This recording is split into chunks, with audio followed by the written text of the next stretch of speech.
Listener discretion is advised.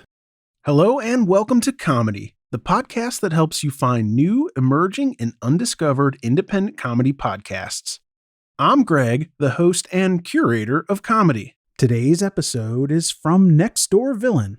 Next Door Villain relates and empathizes with fictional villains in pop culture like Harley Quinn, Hades, Ghostface, the Phantom of the Opera, and way more with a bit of humor, literary art, and discussion. If you like today's episode, make sure to check out the episode description for links to subscribe. All right, let's get this show started. Begin.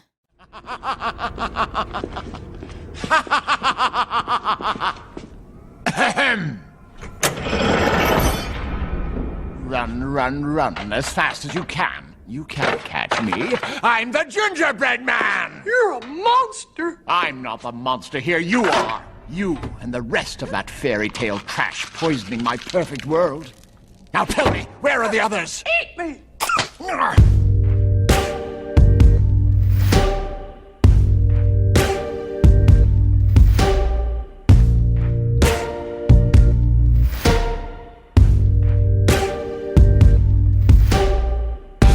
Hi, I'm Joe, And I'm Tiana, and this is Next Door Villain. a podcast where we uncover the villains to discover their humanity.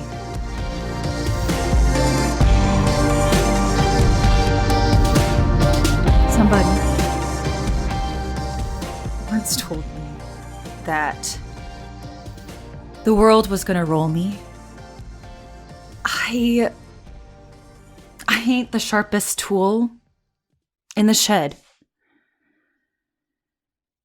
She was looking kind of dumb with a finger and her thumb in the shape of an L, like on her forehead. And well, the years start coming. And they don't stop coming? And they don't stop coming. It's crazy how that happens. And fed to the rules, and I hit the ground running. Didn't make sense not to live for fun. Your brain gets smart, but your head gets so much to do, so much to see. You'll never know if you don't go. You'll never shine if you don't glow. Hey. Tiana, you're an all-star. Oh, thank you. Get your game on. Go, play. Okay, thank you. Only shooting stars break the mold. Yep, they say that. Someone says that. Thank you for listening to me. Yeah. And for encouraging me. I appreciate it. Yes, happy to be on your team. I know it's hard out there. It's hard out there with my finger and my thumb. The shape of an L on my forehead. Yes. Mm-hmm. Welcome, everyone, to Next Door Villain Podcast. I'm Joe here with apparently loser Tiana. And we are here today to talk about Lord Farquaad from the film Shrek. Very famous film from my childhood. Yeah. And also from yours, Tiana, I assume, because we're the same age, basically. Yes. If my voice sounds a little bit weird today, it's only because I'm recovering from COVID. I'm sorry. Yeah. I just want to say for everyone out there, if I'm young and I am healthy and I'm fully vaccinated and boosted, and I assumed that if I got COVID, it would just be like a light cold and it would be totally fine, but it was still pretty rough. So just take appropriate precautions wherever you're at. I think wearing a mask for me is definitely worth it. I don't know exactly where I caught it, but in hindsight, I really wish I had not caught it because it's been really, really rough. And I'm only just now starting to get over it after about a week. Damn. I'm sorry. Anyways, so we're also actually kind of going to try out a little bit of a different format this episode than we usually do. Feel free to let us know if you like it or not. We're going to start with sort of a little biography about the villain that we're talking about, and then we're going to kind of pull out a couple themes, talk about a personal question, and at the end, after we do our literary piece, obviously, we are going to rate the villain on a scale that we will figure out, hopefully, by the time we get to it. So stay tuned for that. About that. It could be fun. It could be dumb. We don't know. We'll see. Yeah, I'm really excited to learn more about Lord Farquaad, the Lord, my Yes. Lord and Savior. Yes. I don't know. Not a very good Christ figure, I don't. So, we're talking about Lord Farquaad. His full name, Lord Maximus Farquaad. Lord is not his first name. That's a title. It's Maximus Really? Farquaad. Yes. And this is a character we don't know a ton about his backstory, but Tiana, I want to see, do you know who his parents are? I bet there's some lords who birthed a lord. No, I don't. I don't actually know. All right. So this is actually really interesting. And this comes from Shrek the musical. He's got a musical number where we learn who his parents are. So his mother is the princess from The Princess and the Pea. Okay. Do you remember that story? Yeah. Like there's a bunch of mattresses that she was sleeping on and they put a pea under all those mattresses and she could still feel it kind of thing. Yeah, that's She was like, "Owie." that's exactly the story. And Okay, cool. I remember that story as well. And I was like, why was the pea under the mattress? This doesn't make any sense at all. So I went back and I looked at the story and it didn't make any more sense. Okay, yeah. So That's what happens with fairy tales. They're just kind of there. yeah, especially those old, like this is an old Hans Christian Andersen fairy tale. Yeah. And a lot of those stories are weird, but I want to rehash it just briefly. So there's this prince and he wants to marry a princess, but he meets all these women and they don't all have very good manners and they aren't real princesses, apparently. I don't know what a fake princess is. Right. But he's so worried about marrying an a princess who's not a real princess. Yeah, that's stressful. Yes. That's like their version of catfish. Like, Yeah.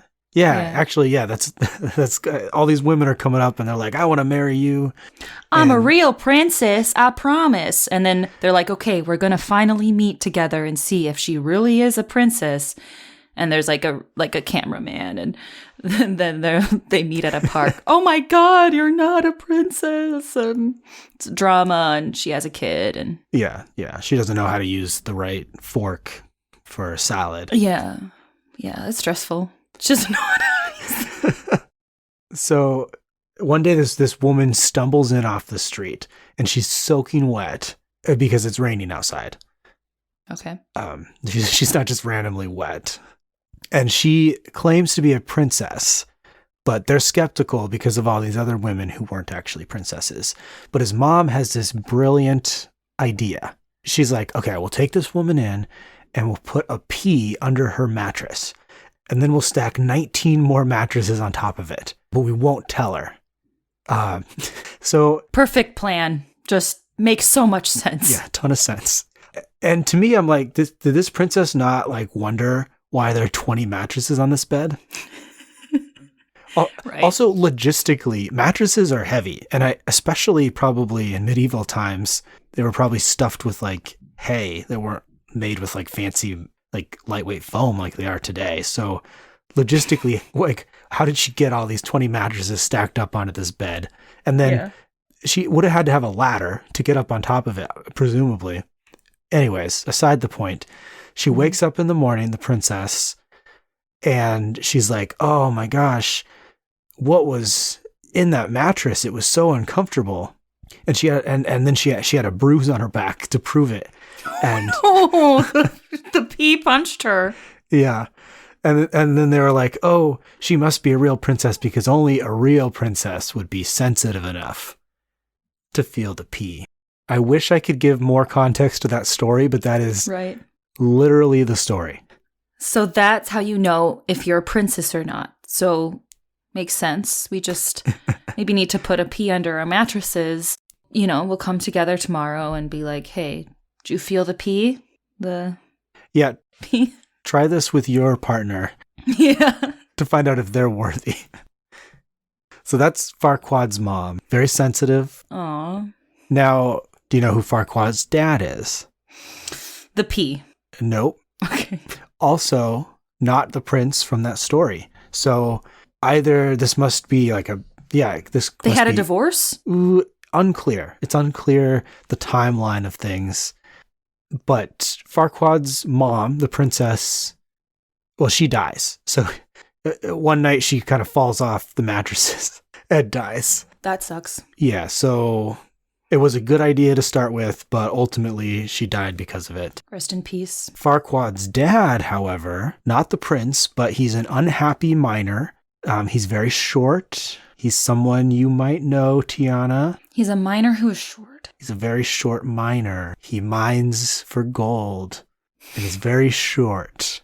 And he's unhappy. Is he a dwarf from Snow White Seven Dwarfs? Yes. That's awesome! Oh, I had no idea and I just guessed that. I deserve a cookie. So his dad is grumpy. Oh! Oh my gosh. And his dad is grumpy and he would follow around Snow White and like be Snow White's little man. There's just a lot of connections going on. It's also weird then that age-wise that Farquaad might be interested in Snow White. Yes, that's what I was kind of thinking about. I guess we could say this maybe this all happened way before the Snow White story. Maybe. When Grumpy was much younger, this was maybe before the Princess and the Pea incident. He was a young lad. Yeah, so Farquaad's mom, before she dies, she basically leaves Grumpy with baby Farquaad. Baby Maximus, I guess, would be his name. Max. That's cuter. Max. So she leaves Max with Grumpy, and Grumpy, I guess, abandons him in the forest one day. Because he's so grumpy. He's just like, fuck children. Maybe he was just like, I don't want a child anymore.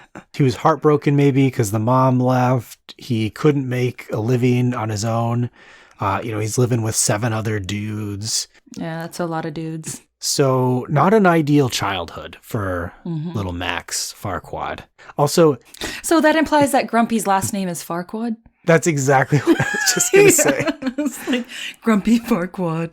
Aw. I also heard the other dwarves referenced as his uncles, which means that it's also Happy Farquaad, Dopey Farquaad, Doc Farquaad.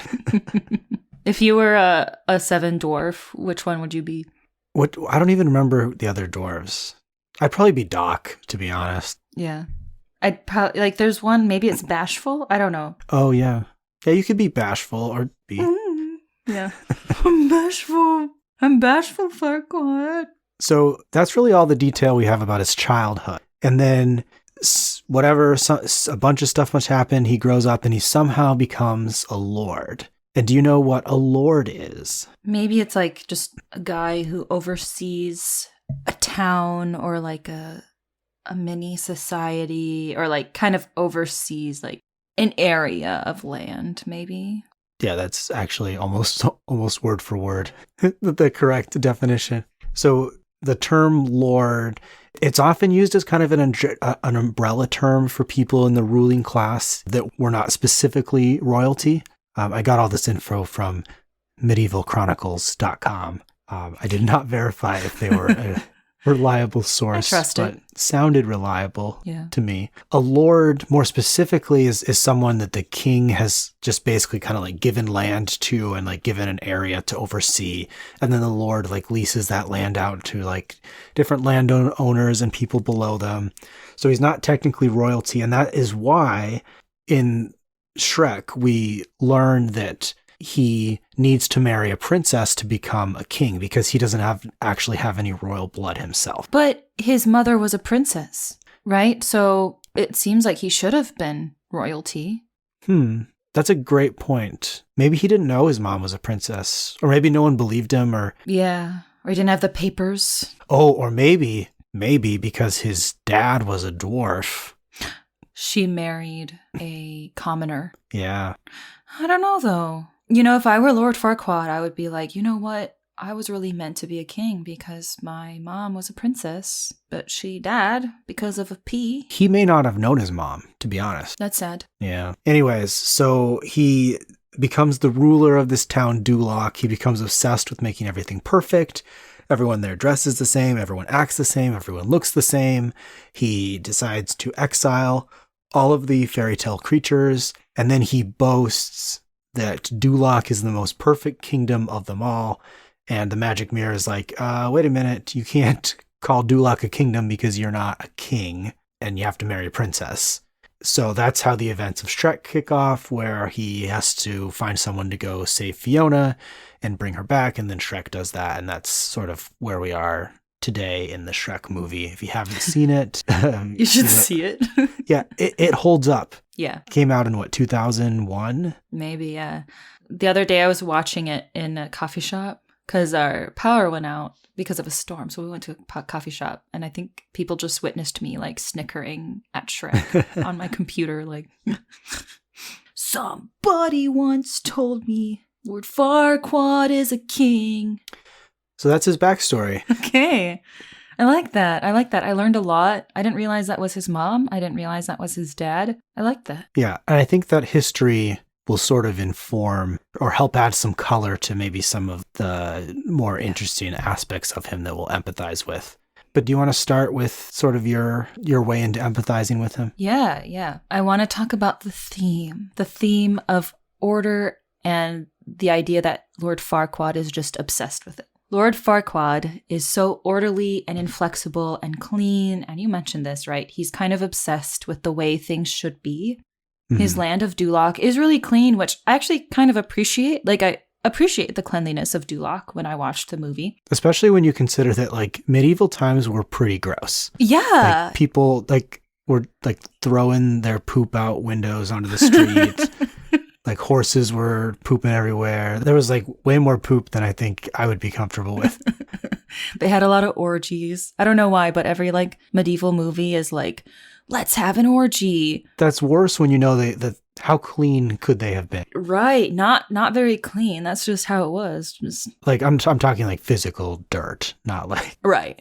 Yeah. Not that they were, like, gross people. They could have been. I don't know. Well, yeah, they could have. I watched a little too much Game of Thrones, probably. But I also like in Duloc, there's like these robotic people in the info booth that are like, don't make waves, stay in line, and we'll get along fine.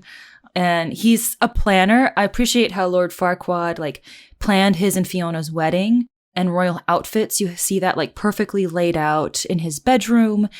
And I think a lot of women would kind of dig that, like how intense he is on planning and making sure that the wedding day goes really smoothly and making sure that you have everything laid out, the clothes, the jewelry. So he tries really hard to make things very orderly and nice.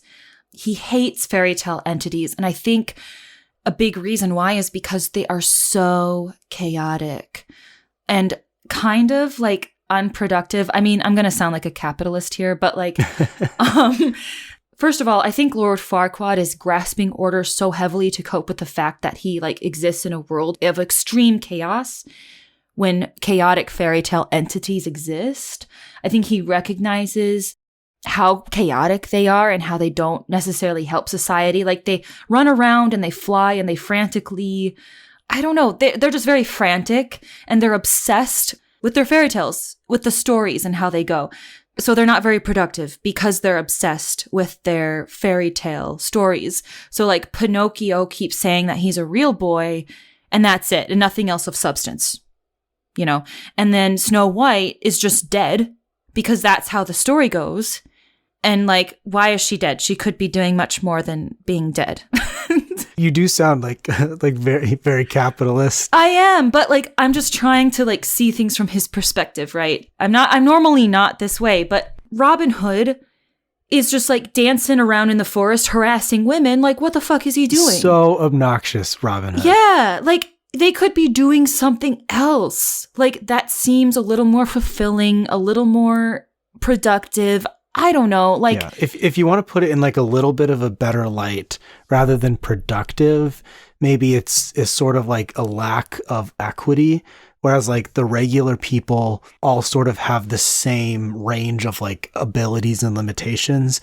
And then these fairy tale creatures, they can fly or they can do magic or they have all these like special things that allow them to do different things and to be different things. And they just don't fit inside the parameters. And so like they sort of exist outside of the ability to make rules and to create order. Like you said, they're sort of chaotic because they need their own special exceptions to be made for them because of the things they can do. And that just makes it so difficult to have any sort of sense of control or order or perfection as he's trying to go for. It's just easier not to have them there. Right. And he's trying to correct it through authoritarian means, which is not a good idea. Lord Farquaad recognizes how extreme they are, but then he also doesn't recognize how extreme he's being on the other side. Like he's kind of taking it in the other direction where he's obsessed with order. And I'm more of the belief where like, I think both of these things can balance out and you can see the benefit of chaos and order working together, but he doesn't see that, right? So I think there's just like a few lessons that I took from Lord Farquaad, which is just, if you're like worried about someone else's extreme, you might be the other extreme. Mm-hmm. Or you might need to recognize that your extreme and that other person's extreme could work together. Like I think fairy tale entities could work with the land of Duloc if Lord Farquaad was willing to do that. It's great to have whimsical things happen in life. You have to have that. If not, things are very boring. But then if you have too much of that, then nothing gets done and society falls. Another lesson is just that chaos can be difficult to live with, which might make someone go the other extreme route in being very orderly and rigid in order to survive the chaos. Well, you can imagine, based on his backstory, that he may have had a very chaotic upbringing where one of his parents was dead and the other one abandoned him. So we don't know what happened in his early life, but you can imagine that it must have been a struggle for him. He must have been sort of bouncing around a lot, having to work really hard, and probably being in these difficult, crazy situations. And I suspect maybe that one of the ways he was able to get through it was by creating control over things, learning to control his surroundings so that they didn't control him.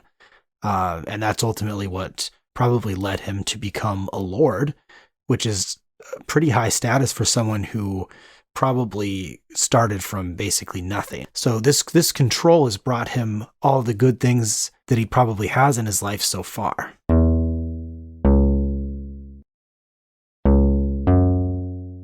Oh, yeah. Yeah, he's pretty successful. And I guess I didn't really realize that at first. Like, I think I looked at him and assumed that, oh, mommy and daddy did this for him or gave him land, and that's how he became a lord. But that backstory really helps to point out that actually he's got some bootstraps pulling. I don't know. Just simply because we haven't mentioned it, and I don't want people to get mad at me for condoning a torturous, murderous person. Oh, torturous. All he did was pull some buttons. Okay, sorry.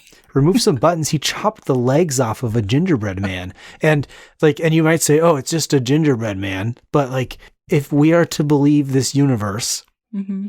that these things, these creatures are all living, conscious, sentient beings, then we must think about a gingerbread person the same as a human as far as like pain and whatnot, right? Mm-hmm. So, I mean, this was a terrible scene for a children's movie in that regard, that he was literally like physically torturing, chopping the legs off of another creature for his own personal gains. This is where like I can understand his feeling of wanting to create order and control, but he's taken it way, way too far. It's gotten way out of control and it's not good. I just like how you make that scene so serious, and I appreciate you doing that. But that entire time of, do you know the Muffin Man? Oh yeah, the one that lives on Drury Lane. Like, that is my favorite part of the whole movie. Cracks me up. That scene was so funny to me when I was younger. And when I rewatched it last week as an adult, and it might have been like, I was also sort of in my like COVID fever delirium when I was watching this film. So maybe that affected it, but I was like a little bit horrified that this was considered like a funny, fun scene when it really like was so clearly painful torture not good. It's like the equivalent of waterboarding. Yeah, maybe worse than waterboarding. See, ripped off a button. Ah! That's like someone ripping off your nipple, probably. Imagine. I think you're right about that. Okay, yeah, it's not so funny anymore. Oofda. Another thing I like about Farquaad is I know people make fun of his appearance, and you'll get into the height thing soon. But like if you look closely, he has a pretty good jawline. Yeah, he's mostly jawline. He's mostly I like it. I like it. I mean, I was trying to like find like, is he attractive? You know, like, is he attractive, but we just don't know it because we're clouded by other people's opinions on Lord Farquaad. And I was like, I like the jawline. It seems like you might be attracted to him and you're trying to justify it. Oh, you are? Okay. I like the 5 o'clock shadow thing going on his face, but his nipples are too high. His nipples are like by his armpits, basically, like whoop. Yeah. So should we talk about his physical appearance? Because I think it's important to this character.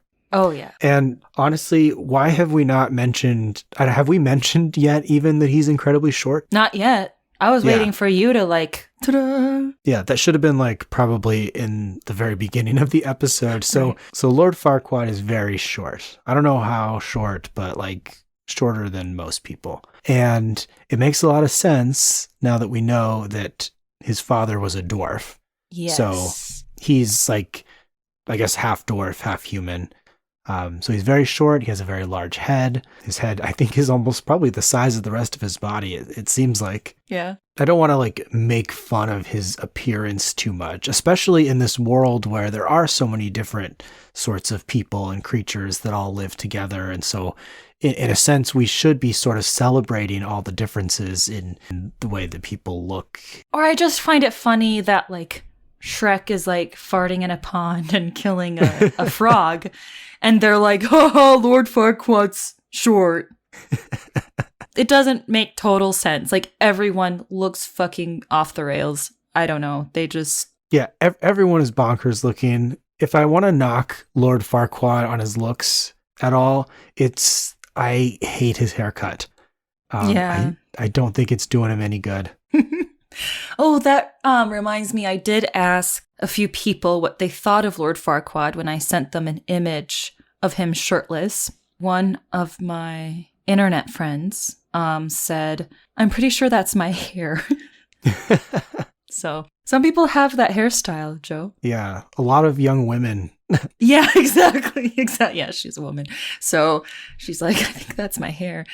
Yeah, women have that haircut. Yeah, and men do too, and that's okay. It's just not my preference. Not my, yeah. On his head, I don't think it's a good match. Anyways, I bring up his height because I think it is an important part of his character and how he acts. Shrek sort of has the observation when he reaches the kingdom, but before he knows how big Farquaad is, of the like giant, really, really tall castle in the middle. And Shrek says, "Whoa, what do you think he's compensating for?" Yeah. I think there's probably a little bit of that going on where he's feeling like he needs to compensate for his height with his like power and with his control. I suspect, knowing who his father is, a fairy tale creature, that also might be sort of where his resentment towards fairy tale creatures come as well.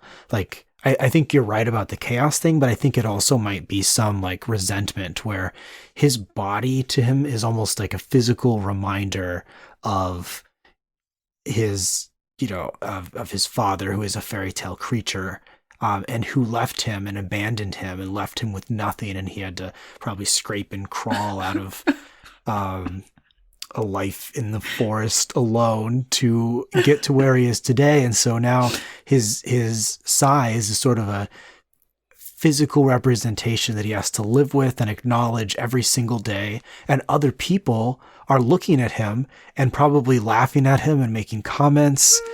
Tiana, are you actually crying? Or I can't tell.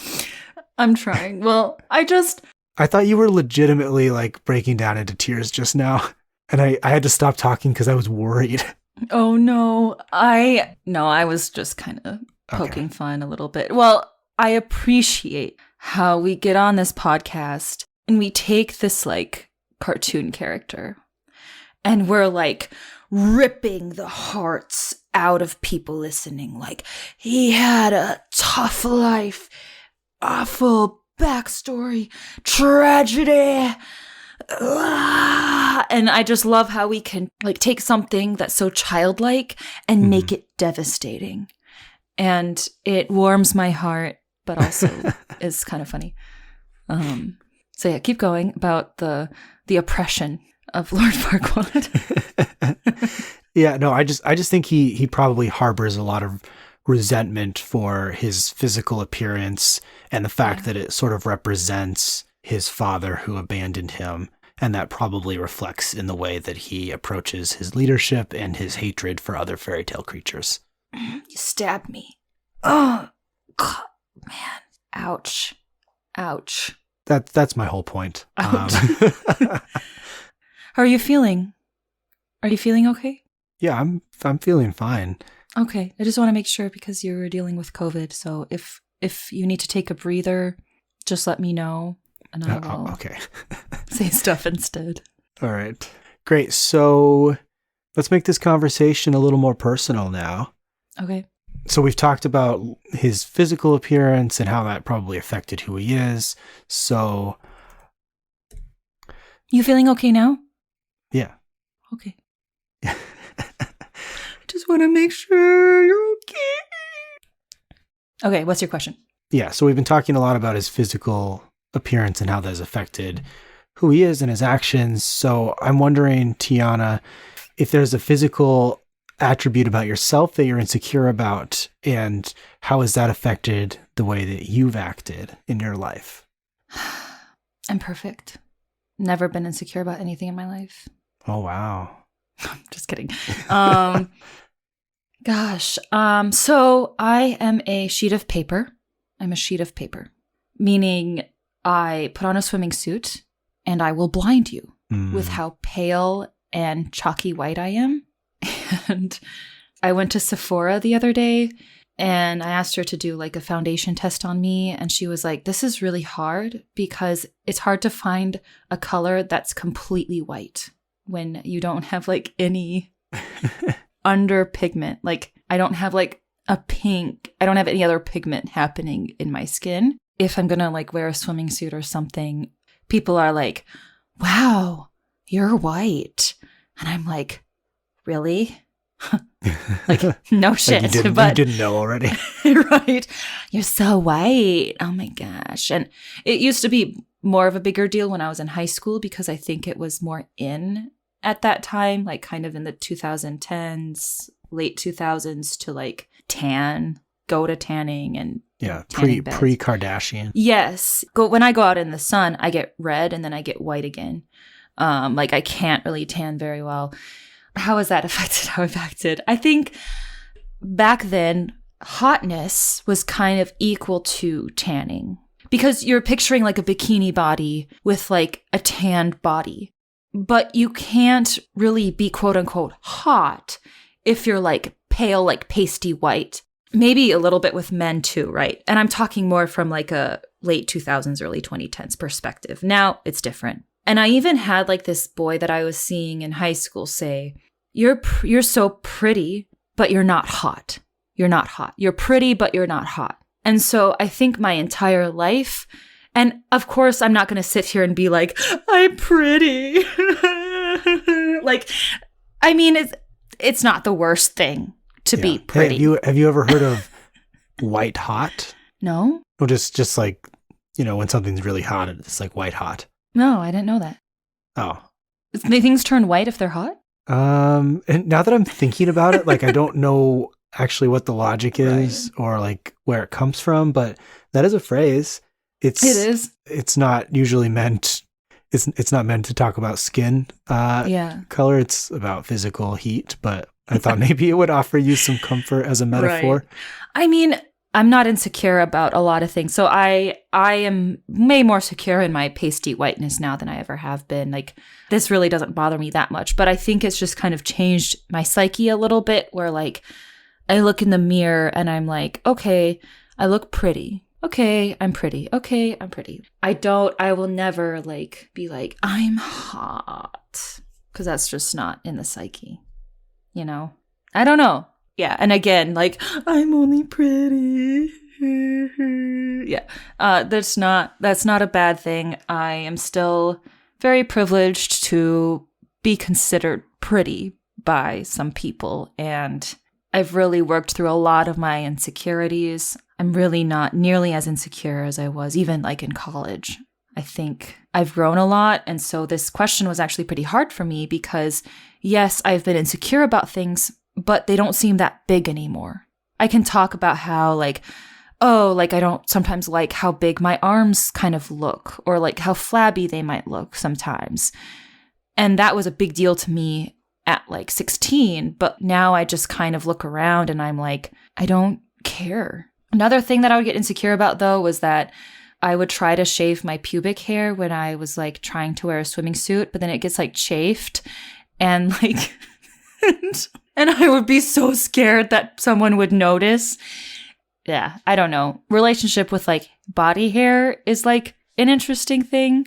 If you're like wearing a swimming suit and like maybe you shaved, but it doesn't look very good, but then you missed a spot and like someone's going to know. And I don't know. I like grow body hair pretty quickly. So, which I'm sure you can relate to. I think I probably will here in a minute or two. Yes. Yeah. I do want to know about you, though. What's your answer? I would say body hair. I am a little bit hairier than your average Joe. I mean, a little bit. Not to like inflate the insecurity, but... Yeah, Tiana's like putting me down right now. Yeah, I'm like, on the podcast. Yeah, you're hairy. Feel bad. I had my little mustache in like 5th grade. For real? Yeah. Damn.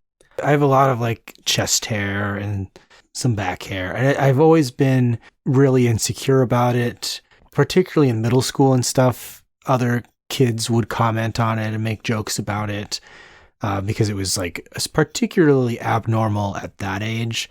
As I've gotten older, I don't really get like directly taunted for it anymore. But because of all that in middle school and stuff, I really learned to be very ashamed of it. And for the longest time, I like really avoided going swimming or like anywhere where I had to have like a bare chest. Sometimes in like high school, you'd play pickup sports and there'd be like shirts versus skins. And I was always really anxious that I might end up being on a skins team. Ooh, so yeah, that'd be rough. It really affected my life a lot because I really did avoid all of those situations as much as possible. And like, I won't wear V-neck shirts. I'm very particular about my collar because I don't want my hair to show. And I'm getting a lot better about it now. Just in the past few years, I've sort of got comfortable, like going to the beach and going swimming and stuff. And really, none of my friends now have ever commented on it. It's never been a problem. Like, I've never been in a relationship where it's been an issue for one of my partners. But for some reason, I think it just goes back to like being made fun of a lot when I was younger and just feeling different than everybody else at that age, that it still feels wrong to this day and feels like gross and weird. And why would anyone like me? Sometimes I joke about how like I would probably look, quote unquote, more conventionally attractive in the 80s. Because of certain like trends. Like I have some bigger shoulders. So like in the 80s, it was more important to have like some shoulder pads. For you, like it's kind of one of those things where it's like, if only I'd been around in the 70s, because I'm pretty sure like in the 70s, I'm pretty sure chest hair was in. I guess the thing is like, it is in for a lot of people and it's out for a lot of, and like, that's the reality of like anything. It's like, whatever is sort of popular and on trend is just what like a certain subsect of people have decided. There's still all those other people who are attracted to all those other different things. They're just not being portrayed in the popular media. Right. You kind of have to make it in, maybe. Like you're going to be the icon. You're going to be like, chest hair's back in, and everyone will have a revolution. I don't have that kind of confidence to this day about it. I mean, yeah. I guess the point is, though, Maximus Farquaad really is relatable in that way. Yeah, he has a lot of chest hair. Yeah. Oh, yeah. He does have a lot of so there's another way I relate to him. But just the idea that something physically about you can hold so much emotional weight in your life is something that's very relatable. Yeah. Luckily, like, I didn't try to like commit genocide against an entire group of people. The displacement of a fairy tale population. Yeah, I don't know if you call that genocide or what, xenocide. I'm not sure. Banishment. Because they're not really like a species necessarily. Anyways, it was bad. Luckily, I didn't do that. Right. I just sort of became really shy and anxious about it, but relatable nonetheless. Very relatable. And even if you think you're getting better with it, it still kind of stays with you throughout life. Kind of. Yeah, I feel that. Well, speaking of size, we've each written a poem in honor of Lord Farquaad's short stature. We've written short poems about him. Would you like to go first, or should I go first? Go. You should go first. Yeah, I want to hear yours. All right.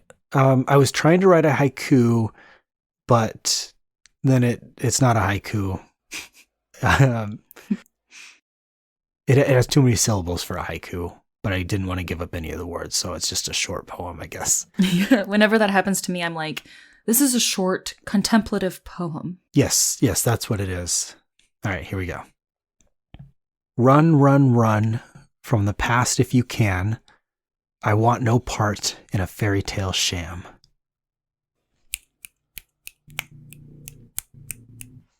All right, your turn. Sham. All right. It does not matter if the body ceases in length after the boyhood of age 12. Instead, the chest hair grows. My hope. It's like my hope. Flowing, thick, and unafraid to peek out of the covers. The chest hair grows, the petunias that I pluck off and smell delicately. The end. Very nice. So there's your chest hair poem. There you go. I hope guess. it changes your life. Yeah. All right. So last thing that we're trying out, new thing, is we're going to rate our villain using a scale that I'm about to invent right now. Okay. Tiana, how many big heads do you give Lord Farquaad? Is there a maximum? 5. 5 is the maximum number of big heads. I'll give him 3. Why? I think he has a lot of good things going for him. Like, he's got some land and some people to oversee, and he has his shit together, which I appreciate, but the displacement of fairy tale entities just kind of docks him. So you actually took away heads for his villainy. That you're right, I know. but I still kept the majority because he's actually I still think that he's actually a little more respectful than a lot of people would say, because first he kept his agreement with Shrek, which was pretty cool. He kept his word. That's fair. So he's very professional in that regards. When he met Fiona, he still proposed to her. He still asked her, "Will you marry me?" when he saw her. And Fiona said yes, because she was mad at Shrek. They still got married based on an agreement that they both agreed on. To him, it was an agreement of both parties. So he's more respectful than I thought he was going to be. He has his shit together, but he's still mean. He still sucks. Yeah. How about you? I'm also going to give him 3 big heads out of 5. Okay. Because actually of what we don't know about him, which is how he went from an abandoned child in the woods to being the Lord of Duloc. Yeah. We don't know what happened to him, but I think we have to respect that he went through something pretty difficult to get from there to where he is now. So I think that's a plus for him. I think he's not the best villain overall. Mm-hmm. he doesn't, ultimately he doesn't really accomplish much. However, he does do some really evil stuff like torture and The gingerbread man. sort of exile all the fairy tale creatures. It's a villainous thing, but ultimately he's not accomplishing much of it himself. He's mostly just like having henchmen do it. So that docked a couple stars. But he's heads. a lord, right? Like, he's a lord, and so when I was watching it, I was like, I don't know if lords should be fighting, right? Like, it's kind of like the manager kind of thing. Like, the manager should not be in the heat of battle. That's fair, yeah. They should be giving orders and kind of leading. But then you could argue, well, he should be leading with example and go get Fiona and fight for her. Whatever. I am not an expert on the cultural... Yeah, he did get to the position he's in now, and yeah, being in that position should include some delegation skills. So how about 3 big heads and 1 unshaven chin? Okay, I like that. Ooh, I like the unshaven chin. Yeah, you might like that. That 5 o'clock shadow. Ooh, yeah. Anyways, that is it for our episode today. Thank you all for listening.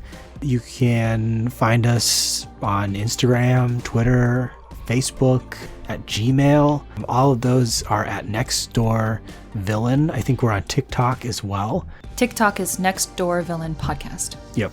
Thanks for listening. Thanks for listening. Go embrace your body here.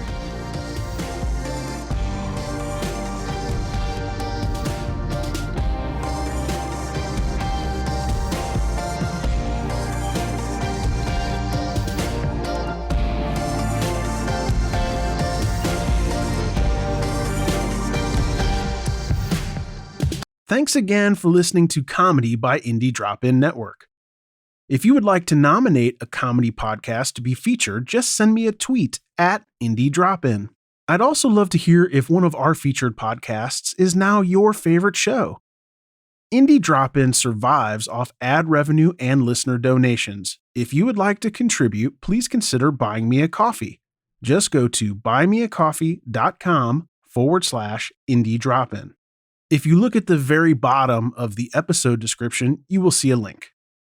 Indie Drop-In has many other shows that you also might like. Just go to indiedropin.com. All right, we'll see you next week.